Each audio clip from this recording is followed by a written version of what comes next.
So students, but think of all those things. But so we have, but we are learning something on the from the book or whatever we are teaching. You are learning out, right? So our learning part is not going to be of nothing, but it's not sufficient. So if you participate in any competition or any contest, then only you can be able to get the real knowledge on the content.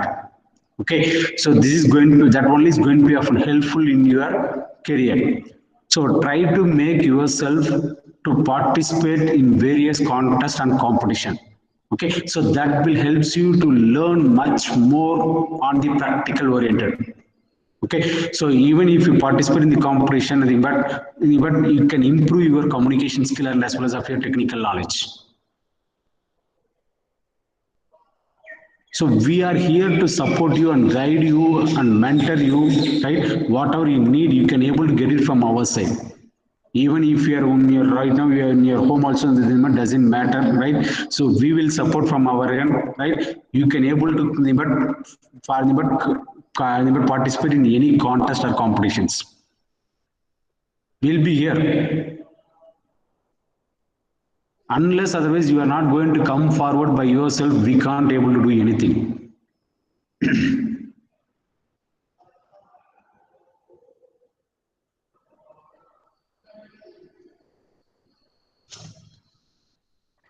In the last 2 days before also I have I shared a content but how we are going to the energy management or energy conservation concept, which is organizing by VIT, right, along with the association by the energy management, energy conservation. Because they're going to celebrate November 14th is going to be of the energy conservation week, right? So but further now they are starting with the plan of and the contest on the energy conservation. So today that is the program is going to be often launching at 10:45. Okay, and after that they're going to be opening for the contest registrations. So try to look into that. That will be having an integration of all those. You can read that browser which I have shared in your WhatsApp group. It's not only with purely is going to be electrical. What we are going to do it. It's going to be a combined thing. What we did, but going to do it with your hardware and software. So try to plan like that, right? And go and participate because they are teaching and they are having of industry experts are there to guide you to how to do of an energy management and energy conservation. So based on their guidance also we can able to do the energy management and energy conservation. Right, so if you have some knowledge, you can able to develop on an app, but that app is going to help for your electrical streamline. So it means either maybe the generation stream or maybe of your distribution and transmission part, they can utilize those apps for energy conservation and management.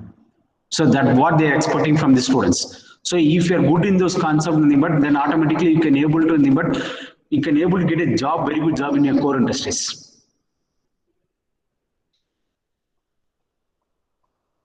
So think in that perspective and start doing it out. Just listening to the class lecturer and reading some of the notes that won't help you in your future. So what you have learned in this 4 year of period that is going to makes in your real life. So I want more students to come forward so that we are here to guide you, right? And you can will help you to participate in various events. So that is going to add more weightages in your resume.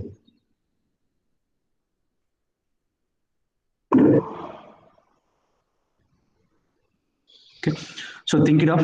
So we'll have the discussion in the later hours, right? So now we'll move on to the subject part. So in the previous session, we have seen about the performance of our transmission line. So we have categorized the transmission of short, medium, and long transmission for easy analysis of our transmission line.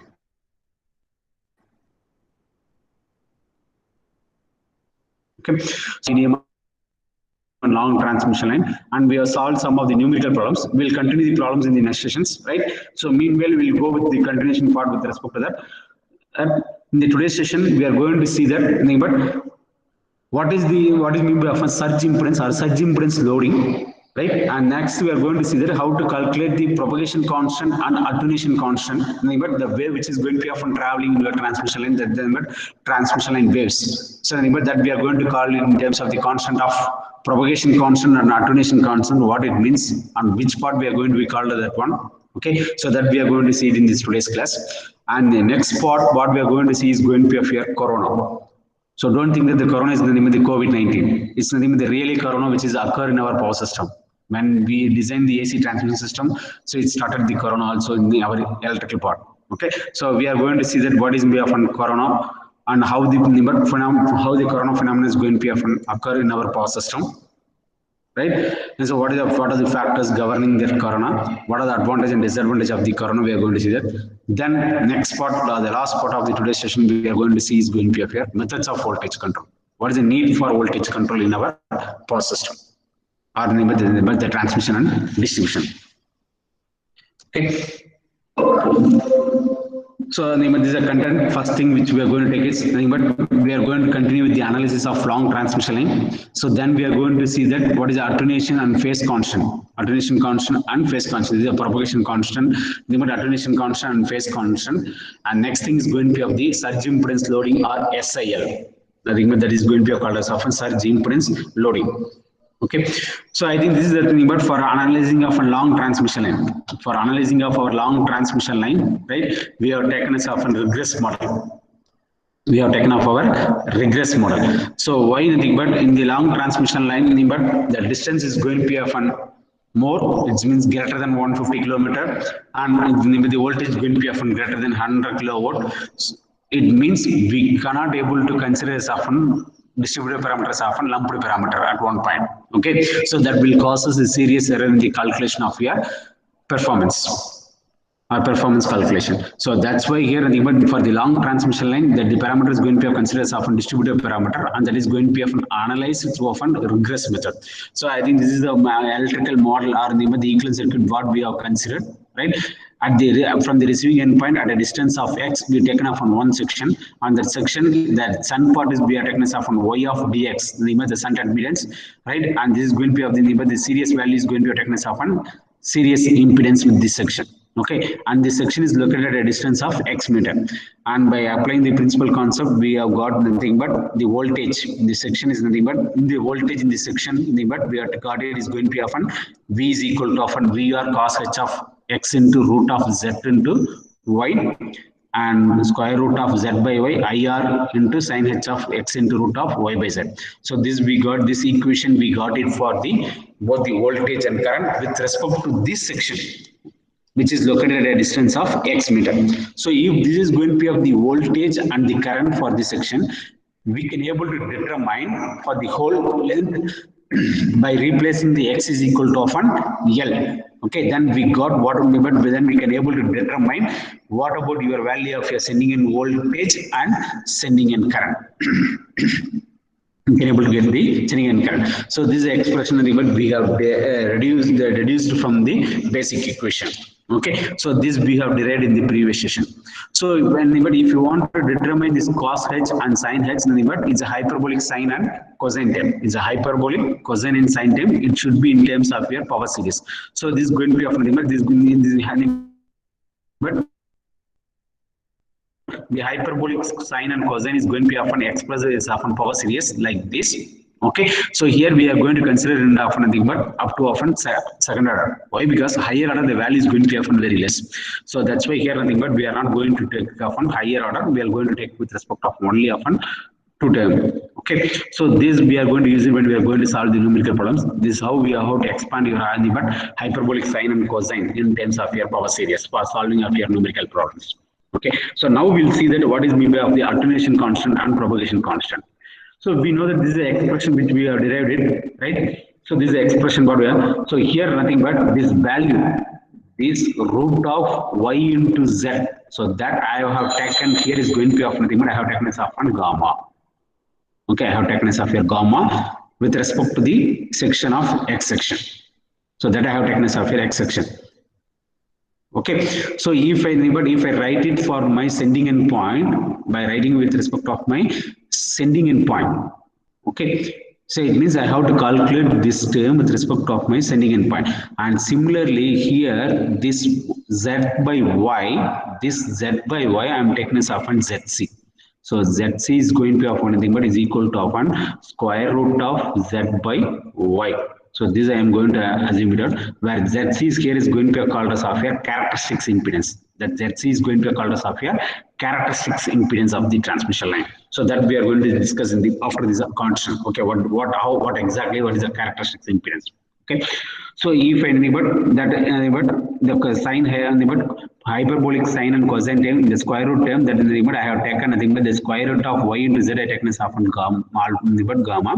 Okay, so that I am taking out, and the root of z by y I am taking as often zc, that the zc is going to call as of your characteristics impedance. So but this I can remember, but this y by z here, and but I am taking as often 1 by zc. Okay, that one I have wrote it here. Okay, 1 by zc, because but this is a y by z. So this time I am replacing it out. Okay, as we need to calculate with respect to the sending end voltage, it means the sending end voltage and current can be obtained by means the section, because that section for the rigorous analysis I have considered the section is going to be located at a distance of x meter from the receiving end point. Okay, if I want to get the complete value means I have to replace that x with respect to often length. Length is going to be the complete length of my transmission line in the equation V and I. So that, and if I replace V is equal to often Vs and I is equal to Is, I can able to get what is my sending end voltage and sending end current. What is my sending end voltage and sending end current, so that I can able to get this value. Okay, gamma into L, and here into often ZC. So where this gamma, ZC and gamma are called as of your complex quantity, right? Whether gamma and ZC are going to be called as of your complex quantity. So in that the gamma here is going to be called as of your propagation constant, where that propagation constant is going to be gamma is equal to often root of Z into Y. Right? It means that is nothing but is going to be called as of your alpha plus J beta. Alpha plus J beta. Because we know that Z is equal to often R plus J omega L, Y is equal to often G conductance plus J omega C. Okay, so this is going to be of here. So here where this alpha is going to be called as of here propagation but attenuation constant, and beta is going to be called as of here phase constant.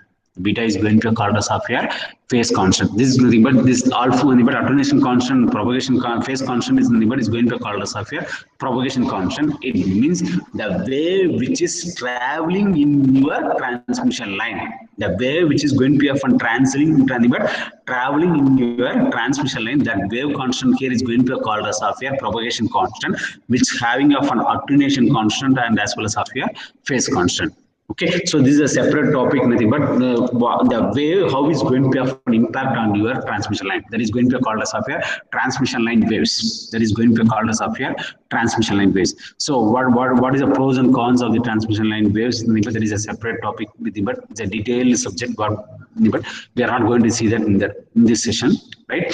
So here, but we are knowing what is the propagation constant, and the propagation constant what it contains. It contains of an attenuation constant and as well as of your phase constant. It means the real part of this one, from this one, if we take off the real part of this one, that real part of value is going to be called as of your attenuation constant. That real part of the value here is going to be called as of your attenuation constant. Okay, it means the real part of the propagation constant is going to be called as of an attenuation constant, and the imaginary part of the constant value is going to be called as of your phase constant. That is going to be called as of your phase constant. This is nothing but indirectly they are going to be called it as of your. Indirectly, this is going to be called it as of your propagation constant, or nothing but that we are going to be called as of your transmission line waves. Okay. So this is nothing but this we have derived it from the transmission, long transmission analysis values only. Okay, so now we are going to see that what is often surge impedance or surge impedance loading. Okay, so here this is going to be of the important parameter for the power system studies. Nothing but what is the maximum loading capacity. Right. So if you want to determine what is the maximum loading capacity of the transmission line, so there it comes with respect of the surge impedance loading. That is going to comes with respect to the surge impedance loading. Because the surge impedance loading is the important parameter to study the power system, and that is used for the prediction of your maximum loading capacity of the transmission line. Okay, so if you want to know about what is the surge impedance loading, means first you have to know about your surge impedance or what is of your characteristics impedance. What is meant by one? Characteristics impedance. Surge impedance is also called as here characteristics impedance. So this we can able to define it in often two ways. One is going to be the simpler way, which we are going to see here. Another way, we can able to use the same long transmission line, that the egress method. Using that also, but I have wrote that in the ZC. That is going to be called as here characteristics impedance. That is going to be called as here characteristics impedance. So using that also we can able to define what is of the characteristics impedance or surge impedance, right? So this is going to be of the important thing, but the surge impedance loading is going to be of the important parameter to study the power system, that is to use to determine or predict the what is the maximum loading capacity of your transmission line. Okay, so well we know that the long transmission line means the distance is going to be often greater, and we have the distributed parameter, right? So nothing but R, L and C. Out of that, the important parameter is going to be of our L and C, right? So it has its its own property of your inductance, and capacitance has its own inherent property. So that is very very important in our transmission line. So that's why here in the middle, I have shown here in the middle, I have taken the distributed parameter of the transmission line R, L, C and G. Out of that, I have taken off an L and C, which is going to be the inherent property of our transmission line. Okay. So here in the load, right? So here in the load at which this inductive reactance, because this is going to be called as of but XL is going to be called as of here inductive reactance. XL is going to be called as of here inductive reactance, and XC is going to be called as of here capacitive reactance, right? The load at which, when the load is going to be connected at your end point and at the receiving point, okay, the load at which, with respect to the load at which your inductive and capacitive volt ampere are equal and opposite, then such a load is going to be called as of here surge impedance loading. That is, a load is going to be called as of here surge impedance loading. Okay. It means, but we know that yes, when there is of an inductance, there will be of inductive reactance will be there in the transmission line, which causes your voltage drop, right? And when there is of capacity is going to be, but inductance is going to be of but inductance is going to be of the lagging part, and capacity is going to be of your leading part. It means inductive is going to be often absorbs, and capacity is going to be often supplies. Okay, when our line is going to be often charged. When our line is going to be often charged, the capacitive component is going to be often feeds the reactive power to the line, while that inductive component is going to be often absorbs the reactive power. It means the net reactive power, because we cannot able to without the reactive power we cannot able to transmit the real power. But when the reactive power is going to be often more, there will be often more losses in our power system. So that's where there should be often minimum reactive power, so that we can able to transmit the maximum amount of real power. Okay, so here due to this inductive and capacitive nature of our transmission line, we'll have both the volt ampere. It means the reactive component of your inductive reactive component and capacitive reactive component will be there. If the balance is going to be often exist between those reactive power, then that at that point the load is going to be called as a surge impedance load or surge impedance loading. So that's why here, right, nothing, I have wrote it here, nothing but the capacitive volt ampere reactive. Capacitive volt ampere reactive is equal to often inductive volt ampere reactive. Okay, when the line, but it means the how much amount of reactive power is going to be supplied by the capacitance that has to be absorbed by the inductive component. Then that will be often balanced in our transmission line. So that I have wrote it here, nothing but the capacitive volt ampere reactive is will be equal to often inductive volt ampere reactive. So it means V square by X is equal to often I square into XL. I square into of here XL, because I wrote it here in terms of volt ampere reactive. Okay, so V square by X is equal to often I square into often XL. Okay, so this I can write it, right, where nothing but V is the phase voltage, I is your line current, and C is the capacitive reactance per phase, XL is going to be of the inductive reactance. So when I simplify, because nothing but I can write it, this one is going to be often V square by I square is equal to often XC into XL. I can write it XC into often XL. So this nothing but XL is going to be nothing but I can expand, because nothing but I can write it nothing but XL is equal to often omega L. XL is equal to of my omega into L, right? XC is equal to often 1 by omega C. XC is equal to often 1 by omega C. Okay, so since the previous equation is about v square by xc square is equal to often I square into xl, I am writing in terms of v by I is equal to often v square by I square. But I am taking the square root on both sides so that I am getting off nothing but so square root of xl into xc. I can replace it xl by omega l and xc by 1 by omega c. 1 by omega c. So omega is going to be of nothing but 2 pi f. And omega but so I can write it 2 pi f into L, and the small letter L is going to denote the total length of your transmission line. The total length of the transmission line. So this nothing but I can get it nothing but if any but here any but 2 pi will get cancelled, f and f get cancelled, and total length also is going to get cancelled. It's going to be of L by C. So this L by C is nothing but going to be called as of your surge impedance or source impedance. That is going to are the characteristics impedance of the transmission line.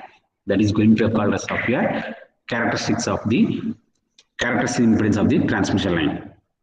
Okay, so it means this is a quantity or a dimension of the resistance is the surge impedance, having dimension of your resistance. Because XL and XC become often 0. XL and XC become often 0. If it's 0, it is going to be often resistive. It is going to be of your resistive, right? It means when it's a purely resistive load, then your inductive reactance become of your capacitive reactance. Inductive reactance is going to become of an capacitive reactance. It means that reactive power generated by your capacitive reactance will be completely absorbed by your inductive reactance of the line. Okay, so it is nothing but this is going to be called as of your characteristics impedance of your lossless line. There won't be often any loss when you are nothing but that's why here nothing but the load here nothing but it means nothing but here the definition here is going to give anything but the load at which the inductive and capacitive reactive volt amperes are equal and opposite such that that is called as of a surge impedance loading or surge impedance load. It means that load which is going to be connected at the receiving point, that load should be makes your reactive component in your circuit to open 0. Then if it's going to be a mix of 0, then the type of load here is going to be called as of a surge impedance loading. That is going to be called as of a surge impedance loading. Okay. So it means your surge impedance means square root of L by C is going to be called as of your surge impedance or characteristics impedance. That is going to be called as of your surge impedance or characteristics impedance of the load. Okay. So why? Because this is going to be of nothing but very important for your transmission, which is going to be of predicts the what is the maximum loading capability of your line. What is the maximum loading capability of your transmission line? So for that we use of your surge impedance loadings. Okay, so what is the key point of this thing? But if you see here, the surge impedance of the transmission line is going to be of normally is going to be of 400 ohm for your overhead transmission line. If it's going to be of an underground cable, means it will be of your 40 ohm. Okay, it will be of your 40 ohm. The characteristics impedance for the transmission line, means overhead transmission line, it has the characteristics impedance. The surge impedance ZC or ZS is equal will have often value of 400 ohm. For cable, it will have often 40 ohm. For cable, it will have often value of 40 ohm. Okay, the phase angle of the surge impedance of the transmission line will be normally ranges from 0 degree to often minus 15 degree. Why? Because that there won't be often no reactive power. Okay, so volt ampere reactive power is going to be often gets vanishes. Those limit there will be often limit the phase angle of your surge impedance of transmission line normally is going to be often 0 degree to of here minus 15 degree. Okay, if the load is equal to surge impedance, it means that load which is going to handle. Here, see here in the middle, I am having a fair transmission. I am having of nothing but generation. So okay, that is going to be often stepped up. That is going to be connected to of my infinite bus bar, and there it's going to starts my transmission line. This is going to be of my transmission line, right? At the receiving end bus bar, and will at the receiving end bus bar, I will having of my load. I am going to have of my load. I'm going to have of my load.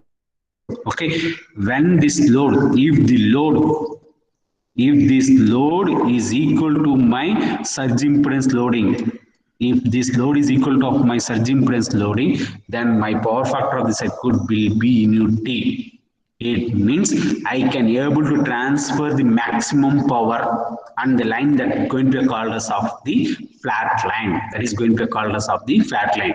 If my load which is going to be connected at this point is equal to of my surge impedance load is equal to of my surge impedance, it means purely resistive. If it's going to be of purely resistive only, that's going to be of nothing but my load will be equal to of my surge impedance load, because both are resistive load. Resistive load means voltage and current will be in phase. Resistive load means voltage and current will be in phase. Okay, then automatically your power factor will be unity, so that I can able to transmit the maximum power. I can able to transmit in the transmission line, and that type of transmission line is going to be called as of your flat line. Okay, suppose in case if my load, this load is going to be often lesser than my surge impedance load, then the power factor will be leading. Then the power factor will be of my leading. If nothing but if the loading is going to be often greater than my surge impedance load, then the power factor will be of my lagging power factor. So normally in our power system, there will be often lagging power factor will be there. It won't matches with the characteristic impedance or the surge impedance. Okay, so that's why we need the methods of voltage control to have of your compensate your reactive power. It means to maintain the voltages of one constant in your transmission line. So that we will discuss the methods of voltage control after seeing the corona. Okay, so any doubt? Any doubt?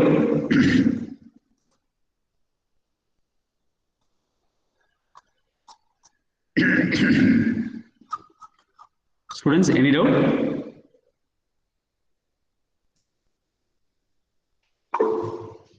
Okay, so the propagation constant means it will have of an attenuation constant and phase constant. Okay, so that how we have got it is nothing but again from your regress model of long transmission line. Regress model of your long transmission. So nothing but that propagation constant is nothing but that is going to indirectly is going to be called as of your transmission line waves. That is going to be called as of your transmission line waves. Here and you know, we have to know what is the propagation constant, and propagation constant means what is the attenuation constant and phase constant. That is sufficient, because we are not going to study about in depth of your traveling waves here. Okay, so again from the regress model only, nothing but in the long transmission only, we are going to define what is we often surge impedance and surge impedance loading. Nothing but that is going to be called as of your characteristics impedance of the transmission line. That is going to call as of your characteristics impedance of the transmission line. So what is mean of the characteristics impedance means nothing but when your reactive volt ampere, capacitive reactive volt ampere and inductive reactive volt ampere is going to be often same with respect to the load, then that is going to be called as of your surge impedance or characteristics impedance. That is going to be called as of your surge impedance or characteristics impedance. Okay, it means that will predicts the maximum loading capability of your transmission line. Maximum loading capability of your transmission line. Okay, so that here but the important here is going to be of but why we are seeing of the characteristic impedance or but surge impedance loading is but to predict the what is the maximum loading capability of your transmission line. So for that we have to know about the what is the characteristics impedance, how we got the characteristics impedance and but since at the when the load both the loading but so circuit impedance is going to be often matches, then that point the reactive volt but reactive volt ampere. It means inductive reactive volt ampere and capacitive reactive volt ampere is going to be often same. Okay, by using that only we got nothing but we got the what is the expression for your characteristics impedance. So from that we can able to define what is the maximum loading capability of your transmission line. Okay, so this is with respect of your surge impedance loading.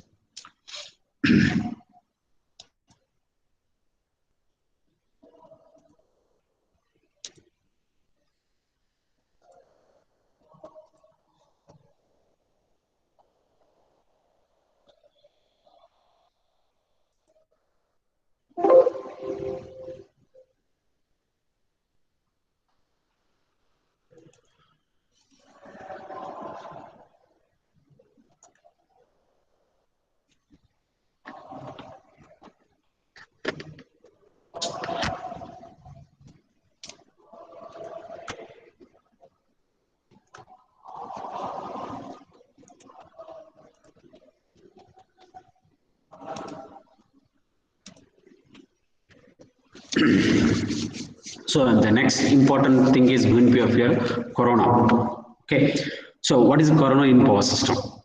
So we know that nothing but we'll have nothing but alternating potential difference. There is alternating potential difference is going to be often applied across the conductors. It means between the two conductors, right? When the spacing is large compared to the diameter of the conductor, when the spacing between the conductor is going to be often large compared to their diameter, there is no apparent change in the condition of your atmospheric air surrounding. Then the wire, if the applied voltage is low, then there won't be of no phenomena. However, when your applied voltage exceeds some certain value, then the conductors are surrounded by a faint violet glow. That is nothing but is going to be called as of your corona. That is going to be called as of your corona. Okay, so here what we are going to see is nothing but we are going to see what is the corona phenomena, what is the critical disruptive voltage, critical visual distributive voltage. We are going to see that. Okay, critical voltage. It means it will consist of a critical distributive voltage and critical visual distributive voltage. That we are going to see that.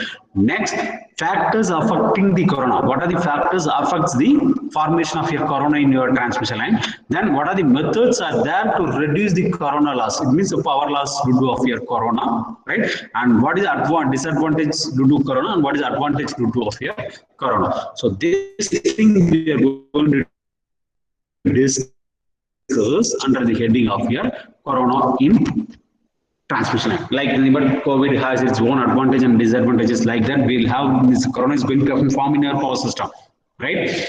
Okay, so what is this corona phenomenon, right? What is how the formation, first you have to know the definition, nothing but it means the definition, the phenomena of ionization, the phenomena of ionization of the surrounding air and around the conductor, due to which the luminous glow with hissing noise is rises. That is known as corona.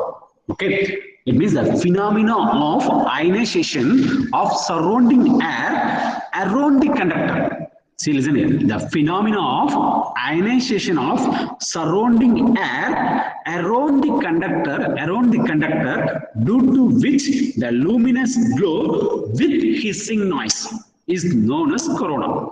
Then remember that corona in here power transmission line. Okay, so this occurs only in the overhead transmission line. This occurs only in the overhead transmission line. It means you can also call it as something, but the phenomena of hissing sound, faint violet glow, production of ozone gas surrounding the overhead lines is nothing but it's going to be called as of here corona.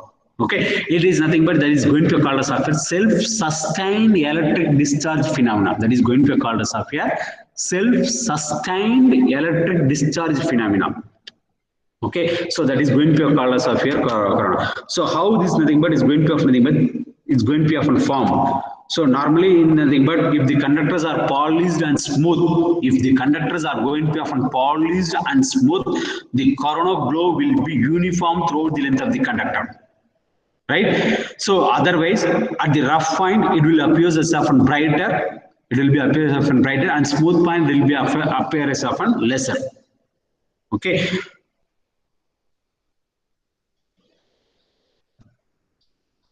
so suppose what will happen in case of a DC in the higher voltage. So DC voltage also, if you transmit in your overhead transmission line, there will be often corona will be there, right? So that will be the difference in the appearance of the two wires. So it means positive wire will have often uniform glow, but negative wire conductor will have often spotty glow. That is, there will be also will be in the corona. Okay, so how this corona has been formed in our transmission line? Okay, so normally there will be often some ionization will be present in our transmission line, around this transmission line. Why? Because the transmission line, overhead transmission line will be surrounded by often air. It will be surrounded by often air. So air, nothing but that air is going to be often some ionization will be happen already. How the ionization happened in your air means nothing but due to the cosmic rays or ultraviolet radiation. It means sunlight will emit so much of rays. So in that we'll have the cosmic rays will be there. In that sun, but cosmic rays will be there, ultraviolet radiations will be there, and radioactive will be there in the sun. Okay, so due to that, there will be of an ionization will be there in the air particle. There will be of an ionization will be there in your air particle. So therefore, under the normal condition, the air around the conductor will contain some ionized particles. Air around the conductor will have the ionized particle. It means ionized particle. It means it denotes it, but it will contains a free electron at your negative positive ions. Free electron and the positive ions and your neutral molecules. It means the particles, some ionization, that the ionized particles, which is in the air, will contain the free electron and the positive ions, right? And the neutral molecules. How that is formed is nothing but in the sunlight will have the cosmic rays, ultraviolet radiation, and radioactive will be there. So due to that, there will be a ionization process will be happen. So due to the ionization particle, there will be of ionized particles will be there. Due to that ionized particle, it will have the free electrons, positive ions, and the neutral molecules will be there. Okay. When the potential difference, it means the conductor overhead transmission line, the conductor, when the potential difference in the conductor between the transmission line is going to be of nothing but greater. It means when it will be greater, it means above the potential gradient. When the air has the potential gradient, when it's going to be of more than that one, so then there will be of nothing but due to that influence of the potential gradient, there exists free electrons that is going to be of occurred, but that has occurred due to of the greater valence. Okay, so that nothing but that free electrons, velocity of the free electrons is going to be of nothing but reaches the surface of the conductor. Okay, so that means the dielectric strength of the air, if it equals to of nothing but 30 kilovolt per centimeter peak at the normal temperature, right? So that forms of the ions over the surface of the conductor. It means that produce the another ions, that makes often produce the another ions and makes more free electrons. So that's nothing but that this process here is going to be called as often ionization. That is going to be called as often ionization is going to be often cumulative. So due to this ionization, there will be often corona is going to be often spark between the conductors. Corona is going to be often sparks between the conductors. Okay. So this is how the corona formation occurs in our transmission line. How this corona formation occurs in our transmission line. The theory how it began, but the corona is going to form in the transmission line and anything. But so, since we are using the overhead transmission line, the overhead transmission is going, but it will be in the atmosphere. It will be in the atmosphere. Okay, so atmosphere means it will be surrounded by an air. Okay, so in the sunlight we'll have the so many of rays will be there. In that we'll have often cosmic rays, ultraviolet radiation, and radioactivity will be there. Will be often radioactivities will be there. So under normal condition, right? So this air around the conductors will get some ionized particles. It means you will have the free electron, positive ions, and neutral molecules will be there. Okay, it means at the air will have the dielectric strength of equals to often 30 kilovolt per centimeter peak at normal temperature, right? If our applied voltage, it means our potential gradient is going to be often more than that one, then more ions is going to be often ionized.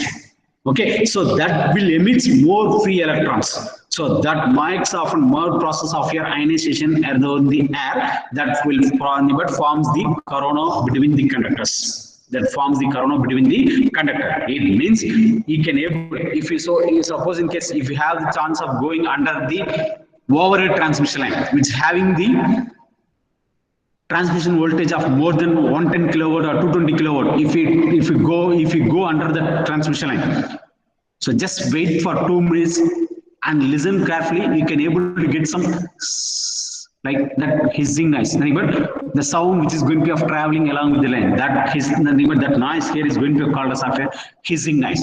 During night time, if you see, and that too when it's going to be of nothing but having a winter season, right, or even the rainy season, if we see under the overhead transmission line, higher voltage transmission line, you can see that violet glow. So this phenomena here is going to be called as of your corona. So I will show the image.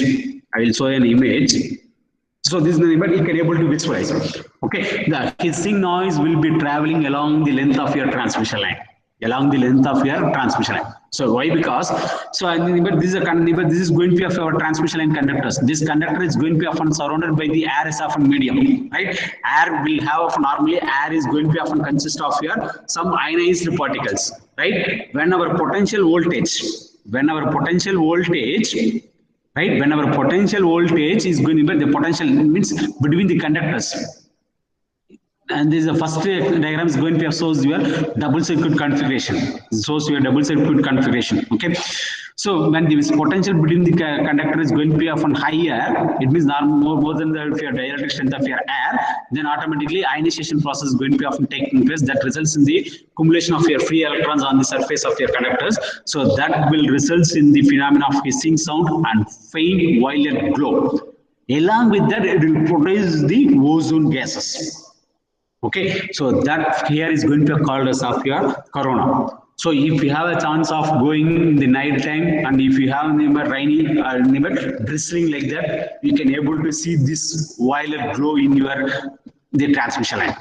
During the night time, you can able to visualize, and you can able to hear that hissing noise. Very clearly, you can able to observe that hissing noise, which is produced due to this ionization process. So this is going to be called as of your this phenomena is going to be called as of your corona. Okay, how the corona has discharged in your overhead transmission. So this won't happen in your underground cables.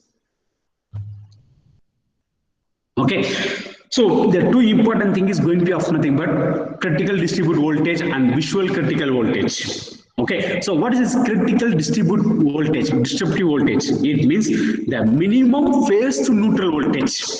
Listen carefully, it's going to be the minimum phase to neutral voltage at which corona occurs. Nothing but that is going to be called as of your critical distributive voltage.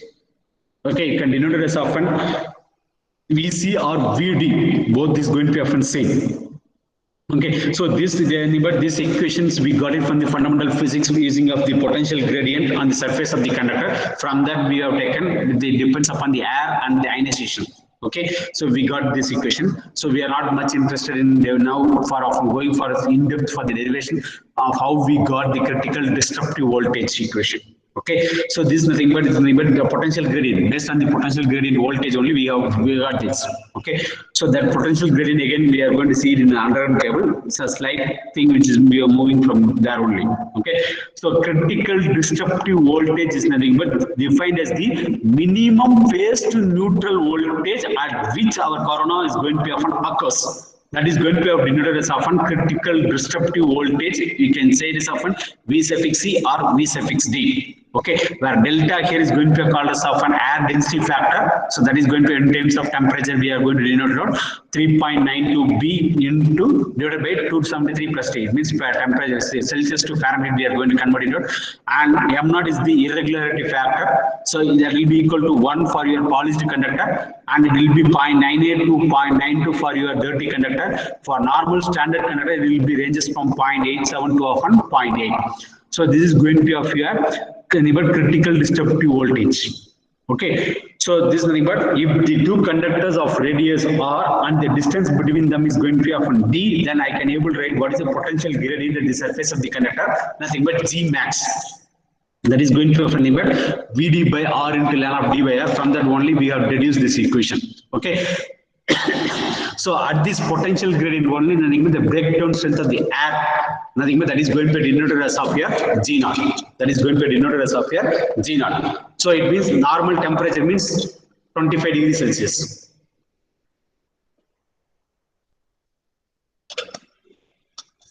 Sorry. So that Vd is going to be of nothing but it's going to be often and a normal potential gradient voltage, but Gmax is going to be the normal potential gradient. When your breakdown strength of your air is equal to of the potential gradient, that is denoted as often G naught. That is going to be called as of your breakdown strength of your air, G naught. Okay. So normal temperature here is I have taken as of 25 degrees Celsius with the pressure of 76 centimeter per head mercury. Right. So value of G naught will be equal to of your 30 kilovolt per centimeter. Okay, that is going to be of the dielectric strength of your air. That is going to be called as of your dielectric strength of your air. So remember the B here, B is going to be called as of your barometric pressure. It means in centimeter per mercury. Okay, So based on that only we have reduced the expression for your critical disruptive voltage. Nothing but that is going to be called as of your VC or but some of the books they denoted as often VD. Okay. Now nothing but what is the visual critical voltage? What is the visual critical voltage? Nothing but this is a minimum phase to neutral voltage at which your globe, it means a corona, but violet glow appears along your transmission line conductors, appear along the transmission line, right? So that voltage here is going to be called as of a visual critical voltage. That is going to be called as of a visual critical voltage. That is going to be denoted as of VV. Okay, so this is an equation which denotes your what is the value of your visual critical voltage. At this voltage, you can able to visualize the violet glow on the surface of your overhead transmission line. Okay, again, similarly here also the irregularity factor here is going to be of nothing but it's going to be often 1 for polished conductors and 0.98 to 0.93 for your rough conductor, 0.72 for your standard conductors. In general, we use often 0.82 for often value. Okay. So what it means of your local corona? Here nothing but we are going to see that what is often local corona. So it means the conductor surface is going to be often irregular and hence there will be a corona and doesn't start simultaneously throughout the surface. ஒரு particular point இன்னொரு particular point இருக்காது அதுக்கு பேரு that is going to be called as of your local corona. So that portion which is going to be often pointed that is going to be called as of your local corona, that we can deduce the expression from this equation. From this equation we can able to reduce. So due to corona, what is an R? Because the ionization happen and free electrons will be there and capacitance is going to be often more. So automatically the formation of corona always accompanying with your energy losses. With your energy losses. It means it dissipates the energy in the form of heat. Okay. So it means which dissipates the form of light or heat or sound or chemical action. So there will be often real power losses will be there in our transmission due to this corona, and that losses will be given by this equation, nothing but 242.2 into F plus 25 by delta into root of R by D, V phase minus VD. V phase is going to be of the phase to neutral voltage and VC is going to be of the critical visual disruptive voltage. That is going to be of visual disruptive voltage. Okay, so from that we can able to calculate what will be the power loss in our transmission line. Okay, so this number in our normal transmission, if the corona occurs, there will be often power losses will be due to this corona, and that power losses we can able to determine with this equation. Okay, so what are the factors? What are the factors which is going to often affects the corona? So one main important factor here is going to be of your atmosphere. Right, during normal temperature, normal weather condition, so normal atmospheric weather condition, that corona will be often less. Okay, so it means why? Because it's ionization of your air. Corona is nothing but it's going to be of the ionization of air. Due to that, free electrons is going to be often produced more. So that free electron makes your movement of the current in the opposite direction. Okay, so that will be when there is often stormy weather, the number of ions will be more than the normal, then the corona losses is going to be of much, right? And the voltage is going to be of higher or fair weather conditions. Okay, next, the conductor size. It means the shape and the size plays a vital role. The rough and irregular shape will raise to often more corona because unevenness the surface, right? So that will decrease the breakdown voltages. Okay, normally the standard strand conductors, right, which have the irregular surface and hence the rise will be more corona and then a solid conductors. Okay, so that's why here in the factor is going to be often phrase. And the atmospheric factor and the field around the conductor, both we can describe. But field around the conductor is the weathering, how it's going to be of a stormy weather condition or maybe of a fair weather condition. So it means the main factor here, the factors which is going to affect the corona is nothing but one is going to be of atmospheric condition, second is going to be of the conductor size, third is going to be of spacing between the conductor, and fourth one is going to be of a line voltage. These are the four important factors which affects your corona. It means atmosphere, conductor size, spacing between the conductors, and the line voltage. Right? If your conductor size is going to be of nothing but larger, okay, or nothing but the shape, shape and the condition of the condition of your conductor. So if it rough and irregular, it gives rise to more corona because of uneven size. Okay, if that is a standard conductor means irregular surface means, then that also will rise to often corona. But when it's going to often comes in the solid conductors, that will be often less. Okay, so when your spacing is going to be often more compared to your diameter, then that may not be often a corona effect. It means lesser will be the corona, very, very lesser. Right? So, but when the corona is going to be, the distance is going to be often larger, that reduce the electrostatic stress on the conductors, thus avoid the corona formation. Okay, so spacing between the conductor, if compared to the diameter of the conductor, the spacing is going to be often more. So you see here. So this is a size of the conductor compared to the size of this conductor. If the spacing between the conductor is going to be of the large, see here, you can able to see here. See here, if the spacing is going to be of, in this second diagram, you can able to see the spacing is going to be often more, then your corona is going to be often less. Right? Compared to the diameter, if the spacing is going to be often more. Okay. If spacing is more, then the tower erection is going to be often higher. Then, but that is our different factor. Okay.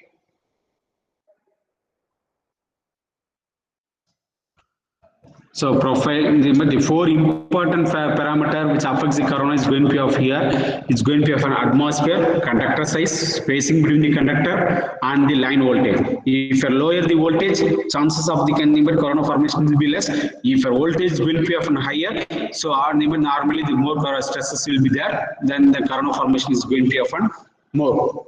Okay, so this is going to be of here factors which is going to be often affect the corona. Okay, so but the two important terms which we are seeing is going to be often, one is going to be of the critical disruptive voltage, another one is going to be often critical visual voltage. Okay, so what is the method to reduce your corona? Either you can increase your conductor size, or you can use the bundled conductors. Instead of single conductors of a larger diameter, you can use the bundled conductors. Okay, or use your hollow conductors. Okay, using corona rings, because we can use the corona rings. So that way I will show you where we are using the corona rings when we are studying the next module. So here you can able to see in this diagram itself, you can able to see this is a corona ring. See here. So this is the fourth diagram and third and fourth diagram. The bottom diagram you can see what is a corona ring.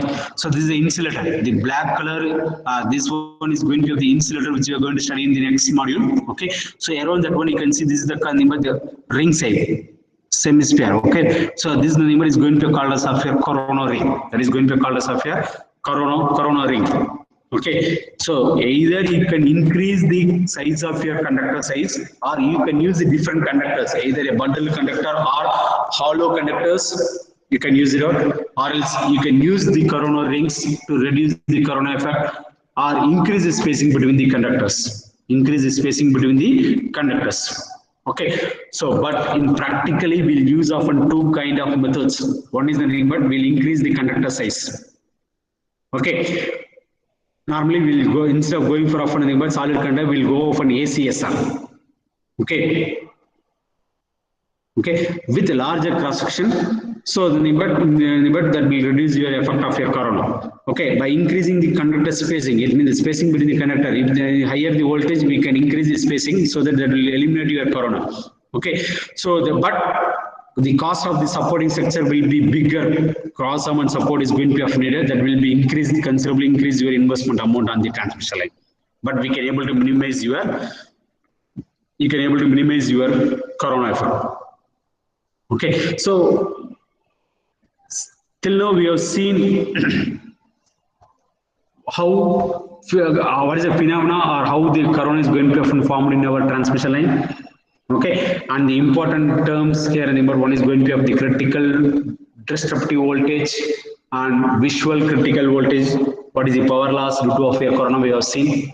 Okay, so then remember what are the factors which is going to often affects the corona and how to reduce the corona in our transmission that we have seen is going to be the methods of reducing the corona effect. So what are the advantages, merits or demerits of your corona? If you take the advantages, right, it will reduce the steepen voltage.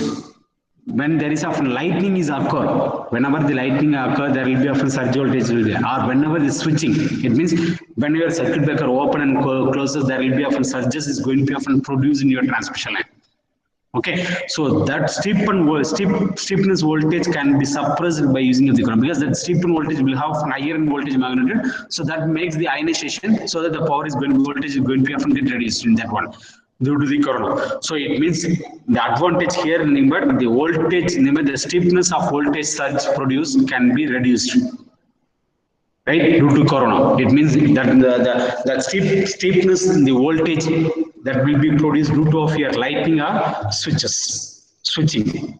Okay, and next is nothing but due to the corona, what will happen, it will reduce the electrostatic stress between the conductors. It means your capacitance effect will be gets reduced, or I can say that indirectly it will be pushes your more, indirectly it will be pushing your more. Okay, so what is the main disadvantage when it comes with respect of your corona, means nothing but energy loss. Okay, that will indirectly affect your transmission efficiency. Okay, but what will happen when the corona forms, means I told you that there will be a production of your ozone gases, production of your ozone gas. Okay, so that ozone gas will causes the corrosion on your transmission line conductors due to the chemical action. So corrosion means the formation of a rust in your conductors. When rust forms, it will be damage your conductors and the power losses will be there. Breakage will be, dielectric stress will be less, and automatically it will be get broken. Conductor will be broken. Okay.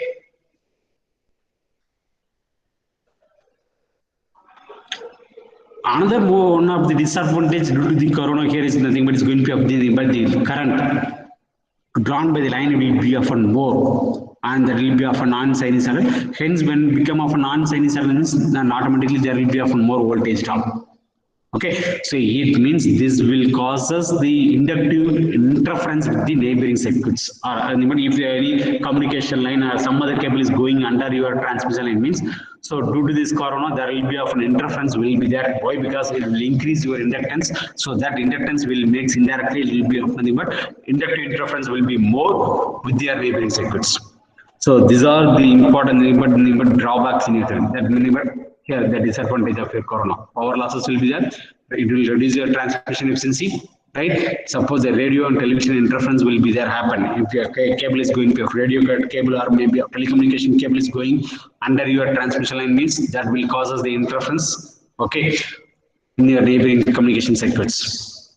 Okay, and moreover, due to this ozone gas production, so that will lead to the causes of your corrosion in your transmission line conductors. That is nothing but due to of your chemical reaction, due to of your chemical reactions. Okay, so that these are the advantages. We'll have the advantages due to of the corona, and we'll have the disadvantage due to of your corona. Okay, so that's all about what is the corona, how the corona is formed in our transmission line, what are the drawbacks and advantages, and what are the factors which affects the corona, and what are the methods are there to reduce the corona in our transmission line. Okay. So do you have any doubts?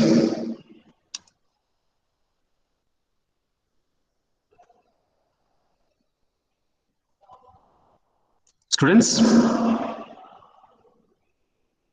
Okay, Aswin, Abhirami, Srijaya. Good. So till now we have seen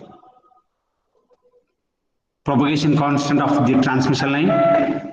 Okay. Next thing we have seen about the corona, and the third point of the today's objective class is going to be of methods of voltage control. So now I move to the next presentation, methods of voltage control.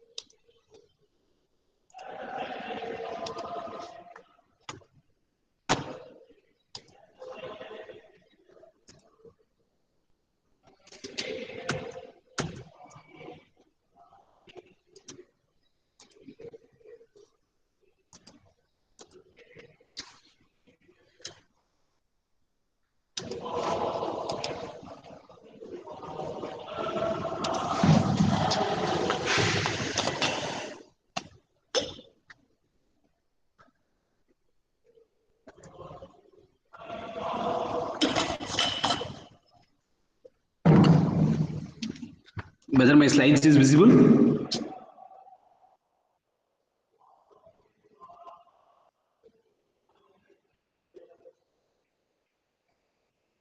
Whether my slides are visible? Yes, sir. Visible. Visible answer. Okay, sir. Okay, sir. So next thing is nothing but we are going to see that what is the methods of voltage control. Why first thing we are going to see here is going to be what is the need for going for often voltage control. So first we have to know that one, then we can able to study. So here what we are going to see is what is the need for voltage control. Important voltage control. What are the various methods are there, right? How it's that going to often improves the voltage in your transmission line.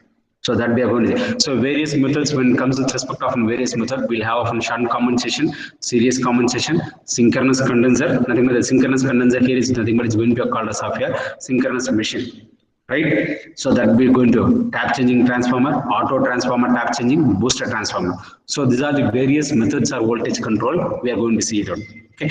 So first thing here is nothing but so we know that we are going to produce the power at the generation station and that has to be transmitted to the consumer point through the transmission and distribution networks. Okay, transmission and distribution networks. As a power system, the important thing is nothing but the quality of the supply. So quality of the supply means constant voltage and constant frequency. Right? When you are speaking about the power system operation, if you speak about the quality of the supply means we'll speak in terms of your constant voltage, constant frequency, and the reliability. Okay, reliability means in the 24/7. If you're able to get the power without uninterrupted, then that one will be called as reliable. Okay, with constant voltage and frequency. So the transmission of power from the generation station to the consumer will be happen through of your transmission network and distribution network. Okay, so for a satisfactory operation of our power system, constant voltage is going to be often needed. Okay, constant voltage is going to be often needed. So we know what will happen if the voltage is going to be often low or higher. What are the causes going to be often happen? So the variation normally that will causes the unpredictable operation or malfunction. Unpredictable operation or malfunction. Okay, so it means how that but variation is going to happen means that is nothing but due to the changes in the load. Due to the changes in the load increases, your voltage will be drop. Okay, due to that higher drop, there will be of nothing but alternator in the synchronous machines and the impedance or in the feeders will be often because the voltage drop is more due to of the various impedance. Okay, either alternator impedance, transformer impedance, or transmission impedance. Okay, normally the permissible allowable change in voltage value is going to be often plus or minus 5%. Actually, but exact value is going to be often plus or minus. As a IEEE standard allowable limits is going to be often plus or. But in theoretical.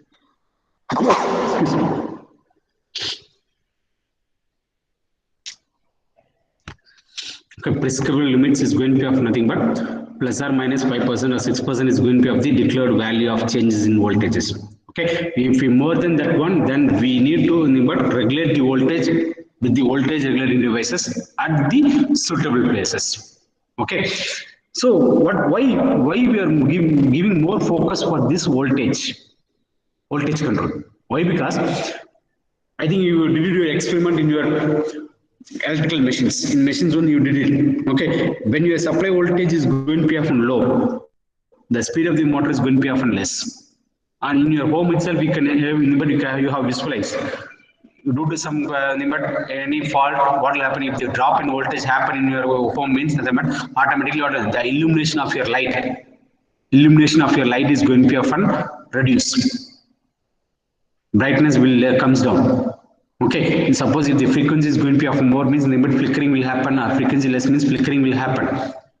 Okay, so lamp characteristics is going to be often very sensitive to change in voltage. The illumination power is going to be often gets reduces.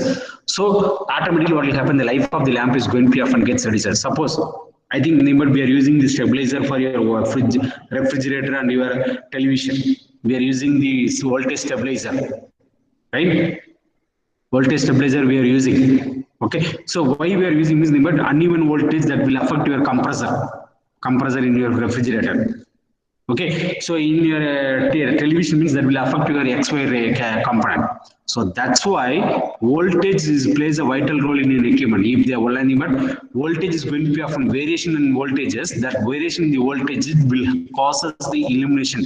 It means low in illumination, low in the lifetime of the lamp that will get reduces. It means if the 20% is going, the voltage is going to be often variation means the illumination power will be often gets reduces. You won't get the brightness of your light. It means illumination. If your voltage is less means your brightness will be reduces. If more voltages, more brightness, then sometimes it will burst. Okay, so above 50% of the drop in voltages, then the life of the lamp is going to be often goes down.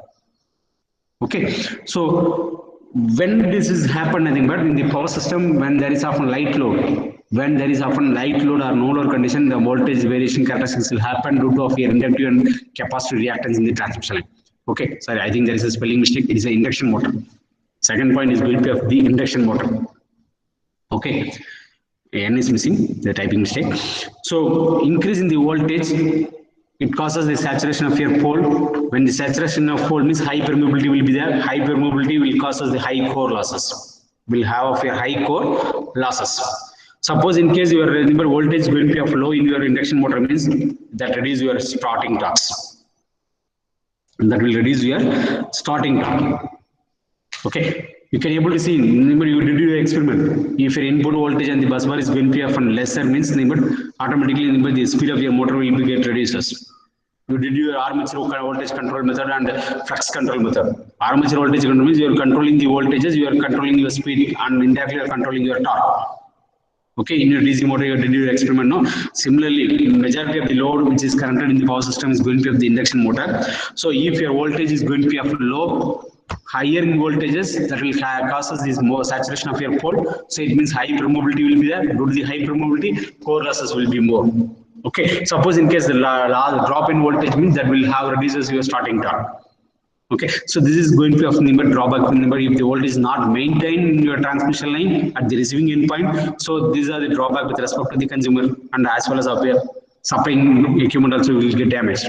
So in distribution transformer, lower voltage, there will be often cascading will be there. Then automatically it cannot able to deliver the rated capacity of the power.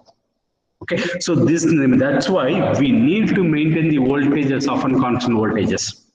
Okay, so it depends upon where the voltage going to be often gets a drop, right? So the disabled drop in transmission and distribution will be there, and then so then due to that only there will be drop in voltage will be there, or dissimilarly in your load characteristics. We have discussed in the module what is a different type of load characteristics too. So dissimilar in the load characteristics will cause the variation in your voltages. Okay, so it means we have to control the voltage individually, right? So that how it's going to have control means either you can control it at the generation station, transformer station, or feeder.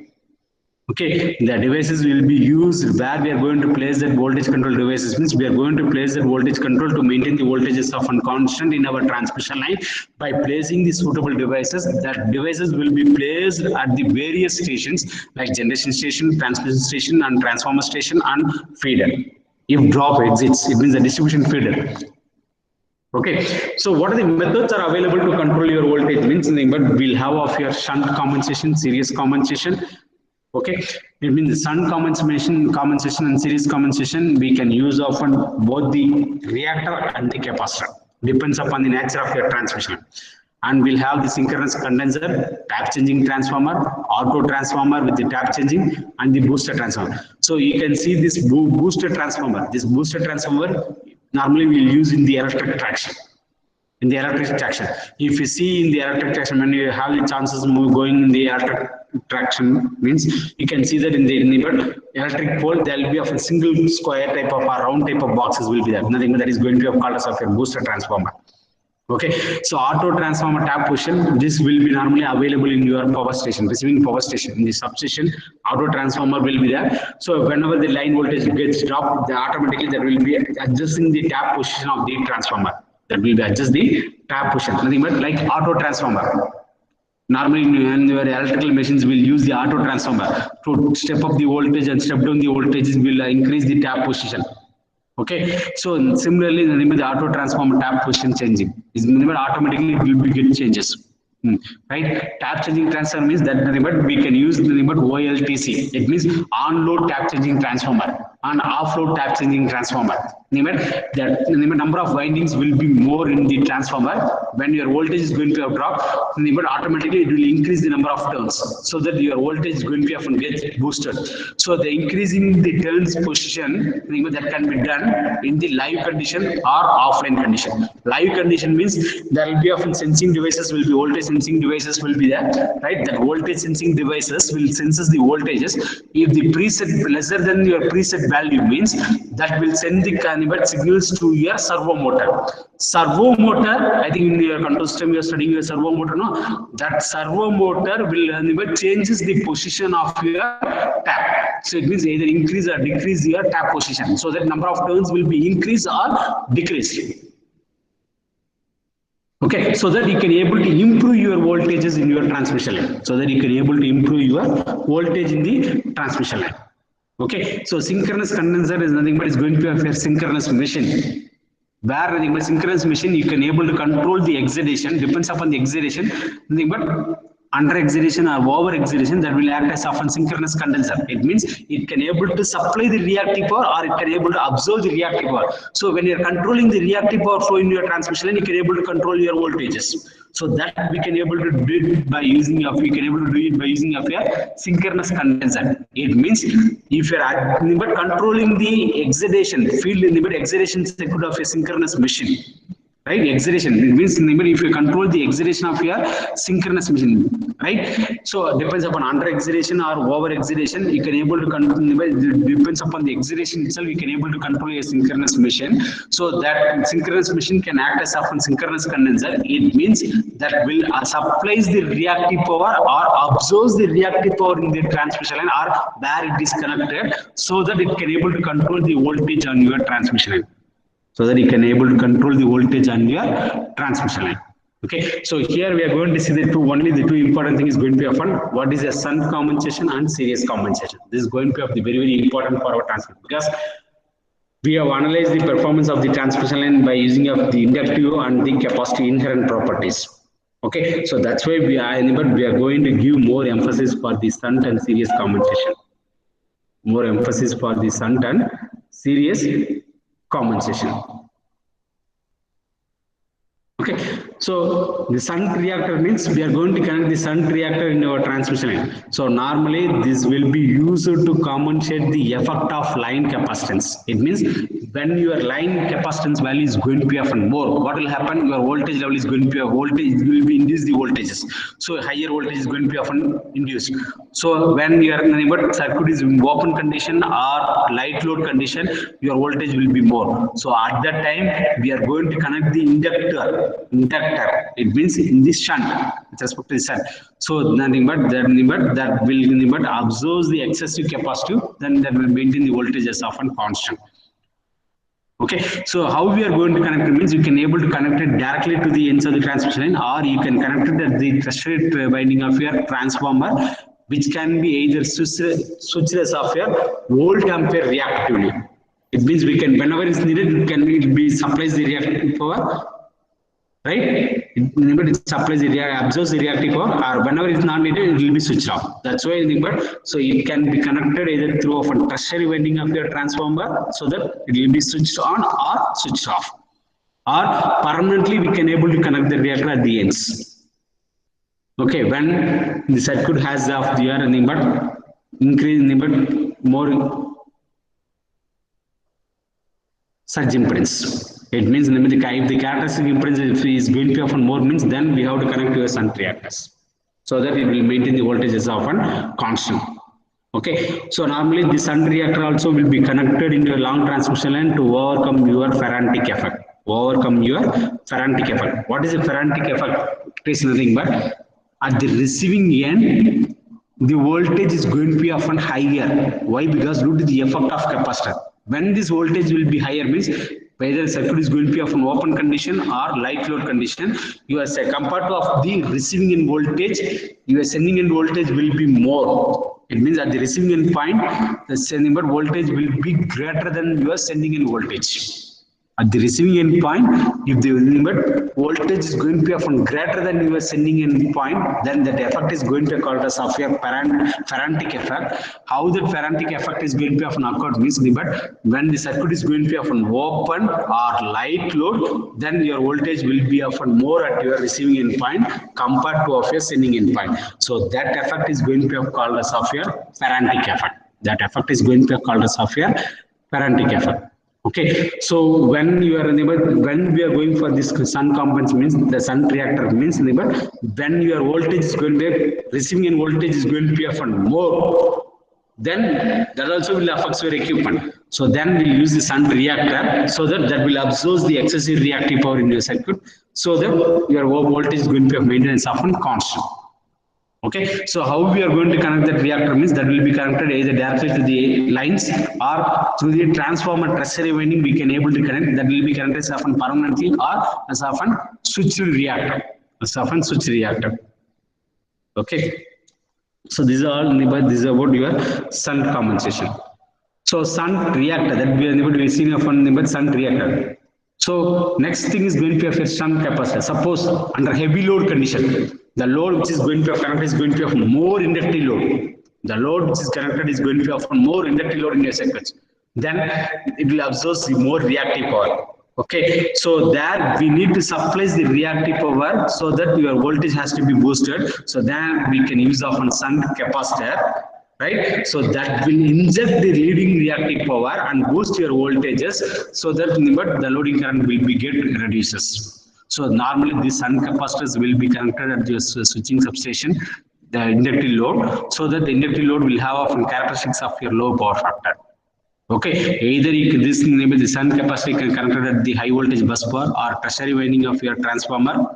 Okay, but this shunt capacitor is going to be often more effective. Why? Because it's a low cost and flexible for installation. Only disadvantage is nothing but the reactive power is going to be often proportional to the square of your voltage. So your output is going to be often gets reduces. Okay, so one of the disadvantage in your shunt capacitor.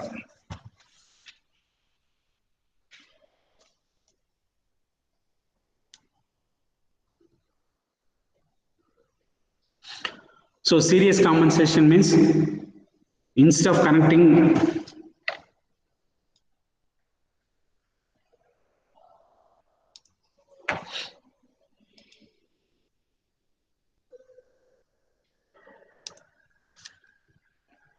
so I will tell you what is a shunt reactor. So this is our transmission generator, right? That is going to be often connected to the bus bar, and from that there will be often transmission line will be there. Okay, and here is bus bar, and again that load is going to be often connected. This is going to be of our load. Okay, so when at this point, if it's light load condition, your voltage will be higher.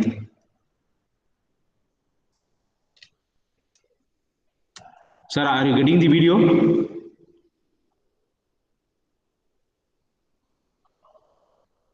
Sir, PPT visible?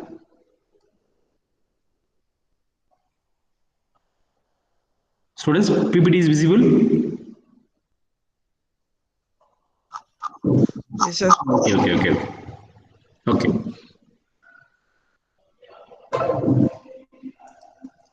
So when the light load is light load, your voltage will be higher at your receiving point. Okay, when it's going to be often receiving at higher point, I can connect my reactance. So this is going to be of nothing but the reactance which is going to be of inject the inductive. Inductive is going to be of injected. Inductive point is going to be of injected. So automatically your voltage will be maintained as often constant. So this will happen. So this either may be from connected permanently or you can connect as often switched reactor. It means by switch connected to the switch whenever needed, it will be switch is going to be often on or switch is going to be often off. Like so circuit breakers, through circuit breakers. Okay, so this is going to be, or if I having the transformer at the bus bar, in the bus bar I will have the transformer, I will have, sorry, I will have the transformer. So after the transformer will be connected to the bus bar. Okay. So I will have my tertiary winding will be there. In the tertiary winding, I can connect my reactance. I can connect my reactance. This is a shunt reactor. This is going to be called as of my shunt reactor. Okay. So this is so this also is a switch or permanently connected. So shunt capacitor here is nothing but I have the transmission line when heavy load is going to be often there with the receiving endpoint. Heavy load is there at the receiving endpoint. Then right, I can connect a capacitor, shunt capacitor. Shunt capacitor. It means capacitor banks will be connected. Okay, this is going to be the shunt capacitor. Okay. So under heavy load condition, your reactive, but it will absorb more amount of reactive power. We need to supply the reactive power that will be supplied through leading component has to be supplied, that will be supplied by of your capacitor. Okay, so this is going to be of your shunt capacitor. This is going to be of your shunt capacitor. Series compensation means, so this is nothing but I will have the generator. The output is going to be often boosted and that will be connected to of my transmission line. So here I will have my capacitance seriously will be connected in our transmission line. Right? So that is going to be of my series capacitor, or else series reactance means I will connect the reactance in series. In the transmission line, I will connect the series reactance in the transmission line and that will be connected to the bus bar. Okay, so normally this is a series connection. So series capacitor means that will be connected in series with the line. So that is used to reduce the inductive reactance of the line, so that will reduce I square R losses and increase your characteristics impedance. Okay, so reactive power produced will increase with the power transfer. So application normally if we are using the series compensation means we'll use for the improve of your power transfer capability and your voltage regulation. So there we'll use of these series capacitor. Okay, so nothing but that will be used by us often limiting switching surges. Okay, that is going to be a series. So nothing but the series capacitor. So when it comes with respect to often series reactor means that in here this is going to be called as a series reactor. So this is nothing but that will limits your switching surges. That will limits your switching surges. So there won't be often high peak voltage will not be there.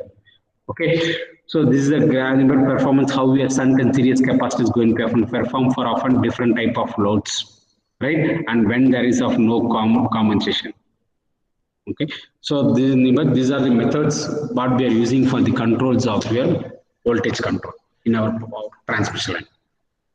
Okay, but transmission line depends upon the load characteristics thandapla your voltage is going to be often gets varies. Why? How the voltage is going to varies means due to the variation of your reactive power. It means inductive reactive and capacitive reactive. So we need to control the reactive component. If you are able to control the reactive component means your voltage will be maintained as often constant. Okay, so that's why here we need to have to maintain the voltage is often constant in our power system. If you are not maintaining the voltage is often constant means then that will affect the equipment, and both in the supply side as well as of your load side the equipment will be gets affected. Okay, so to control that one, but we are using the various methods of voltage control. Okay, so next session we'll see that some numerical problem, then we'll move to the next part of your SAG calculation. Okay, there is a last topic which we have to see in the module 2. Okay, so any doubt?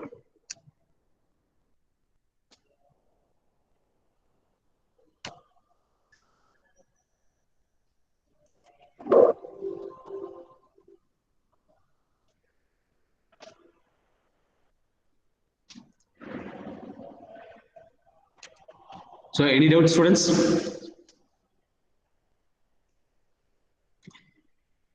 So today we have seen about the propagation constant, then we have seen about the corona, and next thing is going to be methods of voltage control. Okay.